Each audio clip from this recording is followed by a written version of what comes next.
Hello दोस्तों, मैं हूं असीम अकरम और आप देख रहे हैं डिजिटल इडियट चैनल। जी हां दोस्तों, आज हम बात करेंगे नाइन्थ क्लास के विषय हिंदी यानी टर्म वन जो आपका मॉडल सेट है उसी के बारे में आज बात करेंगे, जिनका एग्ज़ाम आपका जो है 5, 6, 7 तारीख को होने वाले हैं, है ना। 5, 6 तारीख 2 दिन होने वाले हैं। उसी सब्जेक्ट के बारे उसी इसके टर्म के बारे में हम बात कर रहे हैं। तो पहला यहाँ पे क्वेश्चन आप देख सकते हैं, निम्नों में से कौन सदिश नहीं है, यानी सदिश। सदिश का डेफिनेशन आपको हम बताए थे जब वो लेक्चर क्लास में आपको वीडियो दिए थे। तो सदिश का डेफिनेशन यही था, जिन राशियों का मात्रा यानी मात्रा और दिशा दोनों होते हैं उन्हें हम सदिश कहते हैं। मात्रा का अर्थ होता है उसका कोई क्वांटिटी, कोई वैल्यू, कोई ये होगा उनका, और उनका फिर एक दिशा भी होगा, डायरेक्शन भी होगा, तो उनको हम सदिश कहते हैं। जैसे यहाँ पे विस्थापन, विस्थापन यानी किसी एक बिंदु से एक बिंदु अगर डायरेक्ट वो विस्थापित होते हैं, चलते हैं, तो उसका वो विस्थापन माना जाता है। तो इसका एक मात्रा भी होगा कि हाँ भाई 10 मीटर विस्थापन हुआ, या 10 मीटर हुआ, 10 सेंटीमीटर हुआ, जो भी हुआ, लेकिन एक दिग भी है। तो इसलिए विस्थापन भी सदिश राशि है, त्वरण भी सदिश राशि है, वेग भी सदिश राशि है। लेकिन दूरी यहाँ पे सदिश राशि नहीं है और आपको नहीं पूछा गया है, तो इसका मतलब हो रहा है कि ये राइट आंसर इसका डी जाएगा। यानी दूरी यहाँ से होकर यहाँ तक, यहाँ तक, यहाँ तक ऐसे चला, लेकिन इसका विस्थापन इतना हुआ, लेकिन इसका दूरी अगर हम देखें तो मान के चलिए कि 100 मीटर हुआ, लेकिन इसका कोई निर्दिष्ट दिख नहीं है। यहाँ से यहाँ इस डायरेक्शन में गया, फिर इस डायरेक्शन में आया, फिर इस डायरेक्शन में। इसलिए दूरी क्या होती है, हमेशा अदिश राशि होती है, यानी सदिश वो नहीं है। वेग परिवर्तन की दर को कहते हैं, वेग में परिवर्तन की दर को हम लोग त्वरण कहते हैं। तो ये आपका राइट आंसर जाएगा। चाल और वेग का मात्रक होता है। चाल और वेग का मात्रक क्या होते हैं, तो हम लोग जानते हैं चाल बराबर, पहले फार्मूला जान लेते हैं। चाल बराबर फार्मूला क्या होते हैं, चाल और वेग दोनों एक ही चीज़ होते हैं। चाल एक अदिश राशि है, वेग एक सदिश राशि है, ठीक है। तो चाल बराबर फार्मूला होता है दूरी बाय समय। तो उसी तरह वेग बराबर फार्मूला होता है विस्थापन बाय समय, ठीक है, दूरी बाय समय। तो दूरी का जो SI मात्रक होता है मीटर, और नीचे बाय है, और समय का SI मात्रक होता है सेकंड, तो मीटर सेकंड। तो यहाँ पे आपको देखना होगा कि मीटर सेकंड कहाँ है, ठीक।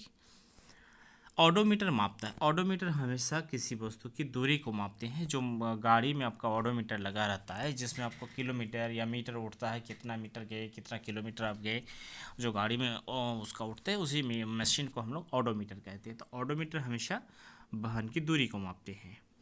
20 किलोमीटर पर सेकेंड का किलोमीटर पर घंटा में मान होगा, यानी 20 मीटर पर सेकेंड है, उनको किलोमीटर पर घंटा में अगर मान को हम बदलेंगे तो क्या होगा, ठीक है।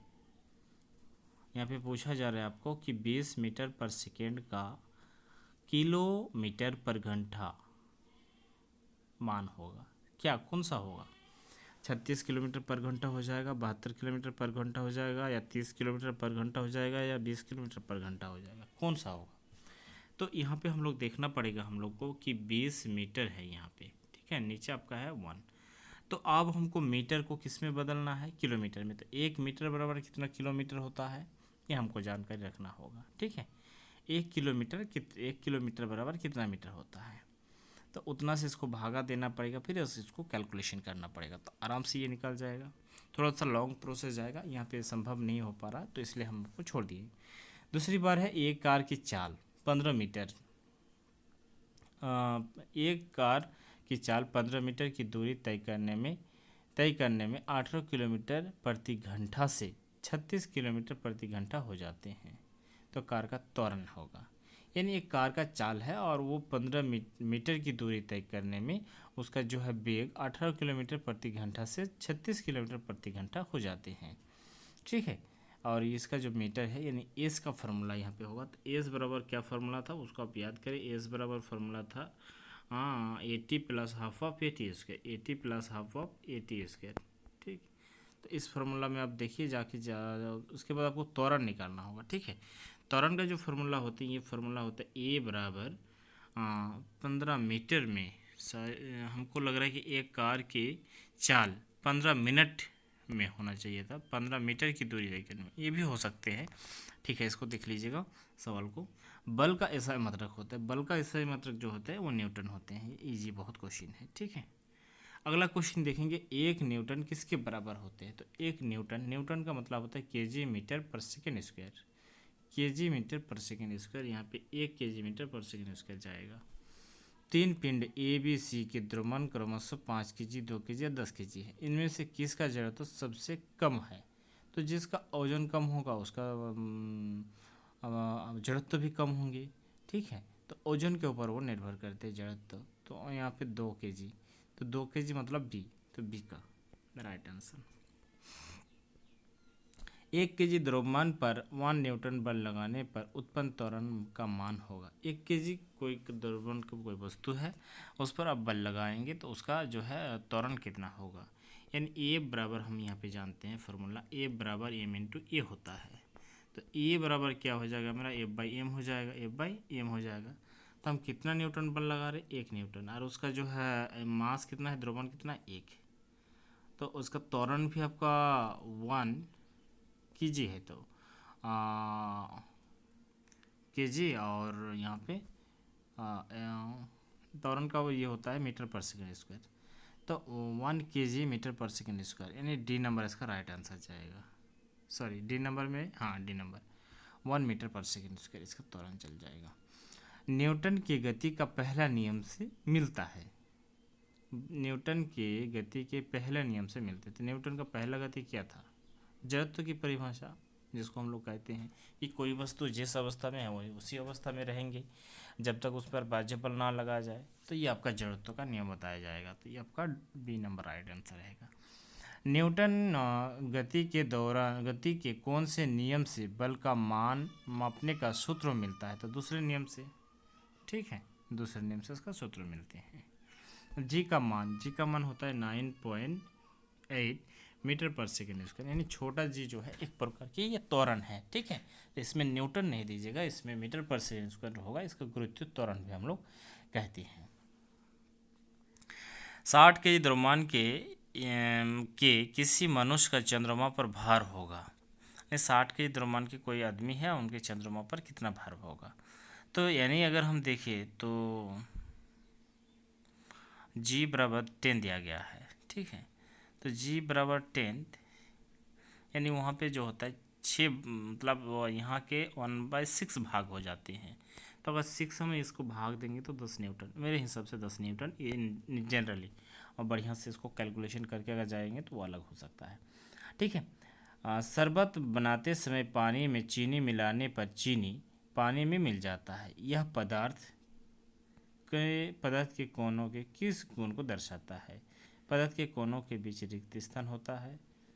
पदार्थ के कोण एक दूसरे को आकर्षित करते हैं। पदार्थ गतिशील होते हैं। उपरोक्त सभी पदार्थ के अगर देखें, शरबत बनाते समय पानी में चीनी मिलाने पर चीनी मिल जाते हैं, तो चीनी पानी में मिल जाती है। इसका क्या अर्थ है? इसका अर्थ होता है कि पदार्थ के कोनों के बीच रिक्त स्थान होते हैं। पदार्थ गतिशील होते हैं। पदार्थ गतिशील नहीं होते, पदार्थ के कण गतिशील होते हैं।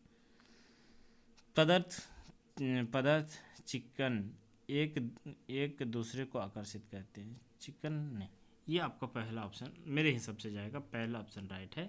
अगर कोई दूसरा ऑप्शन राइट अगर होगा तो ये आपका डी चला जाएगा। ठीक, निम्नलिखित में से कौन पदार्थ उदाहरण है? निम्नलिखित में से कौन पदार्थ उदाहरण है,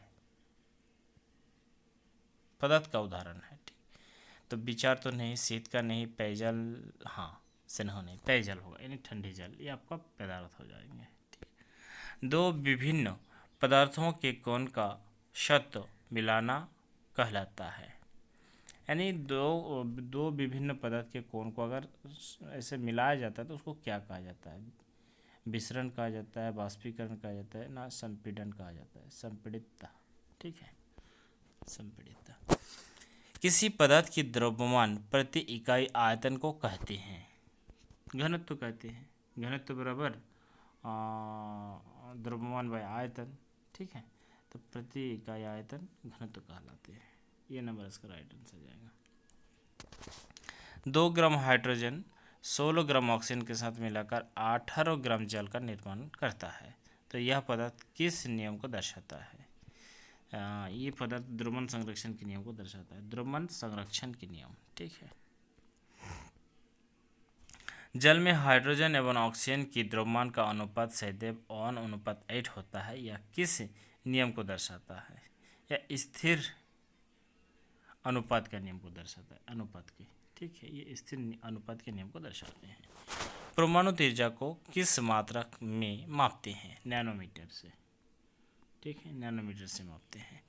परमाणु द्रव्यमान को किस इकाई में मापते हैं? परमाणु द्रव्यमान को किस इकाई से मापते हैं? यूनिट से मापा जाता है, ठीक है। किसी पदार्थ का सूक्ष्मतम कोण जो स्वतंत्र रूप में रह सकता है क्या कहलाता है? सूक्ष्मतम कोण अणु। परमाणु तो वो आपका स्वतंत्र रूप में नहीं रह सकते, अणु रह सकते हैं। जल की परमाणुकता कितनी होती है? जल की परमाणुकता कितनी होती है? यानी जल जो है उसमें कितने परमाणु होते हैं? तो 2 3 जाएगा उसका। निम्नलिखित में से किस यौगिक की परमाणुकता 5 होते हैं? अमोनियम। अमोनियम का परमाणुकता जो है 5 होते हैं, यानी इसको अमोनिया का अगर डेफिनेशन लिखेंगे तो NH4 होता है, ठीक है। कार्बन डाइऑक्साइड का CO2 हो जाएगा, यानी 2 1 3 हो जाएगा। कैल्शियम कार्बोनेट का CaCO3 इसका ज़्यादा हो जाएगा, 1 2 और इसका भी 5 ही हो रहा है शायद। क्या है? Calcium carbonate, calcium carbonate CaCO3, इसको कैल्शियम कार्बोनेट बोला जाता है ना, कैल्शियम कार्बोनेट। तो कैल्शियम एक पदार्थ हो गया, यहाँ पे 1 हो गया, यहाँ पे 2, इसमें तो भी 5 आ रहा है। तो मेरे हिसाब से यहाँ पे अमोनिया ज़्यादा अच्छा रहेंगे, ठीक है।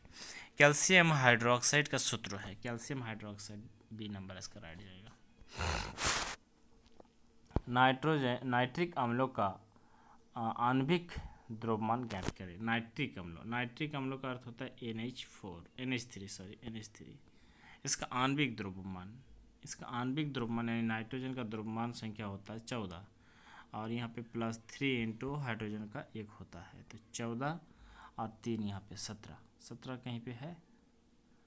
नाइट्रिक अम्ल, ये आपका नाइट्रिक अम्ल HNO3 होता है, HNO3, इसको नाइट्रिक अम्ल कहा जाता है, ठीक।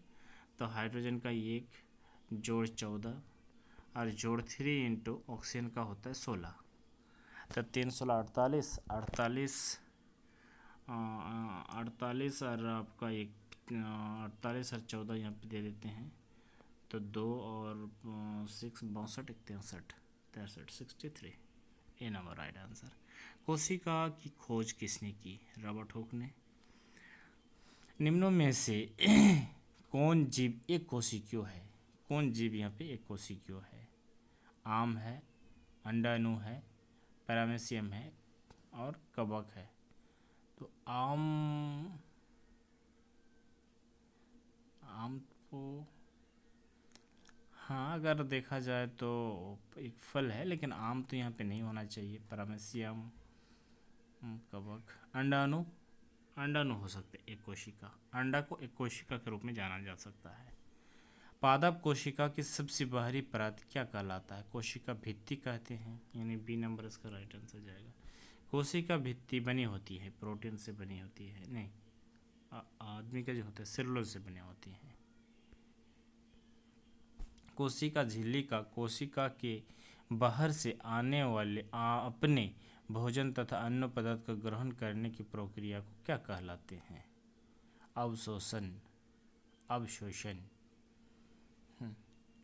या अल्पप्राशन। कोशिका झिल्ली का कोशिका के बाहर से आने वाले भोजन तथा अन्य पदार्थ के ग्रहण करने की अल्पप्रसरण या अवशोषण जब हम उसको सोचते हैं तो उसको अवशोषण कहा जाता है, अल्पप्रसरण कहा जा सकता है यहाँ पे, ठीक है। कोशिका में आनुवंशिक गुणों की सूचना कहाँ होती है? गुणसूत्रों में होते हैं, ठीक है। लाइसोसोम कौन बनाता है? राइबोसोम बनाते हैं। राइबोसोम से लाइसोसोम बनता है। किसी विशेष कार्य को करने के लिए कोशिका एक विशेष समूह बनती है, इस समूह को क्या कहलाता है? किसी विशेष कार्य को करने के लिए कोशिका एक विशेष समूह बनाती है, इस समूह को क्या कहते हैं? अंग तंत्र कहते हैं।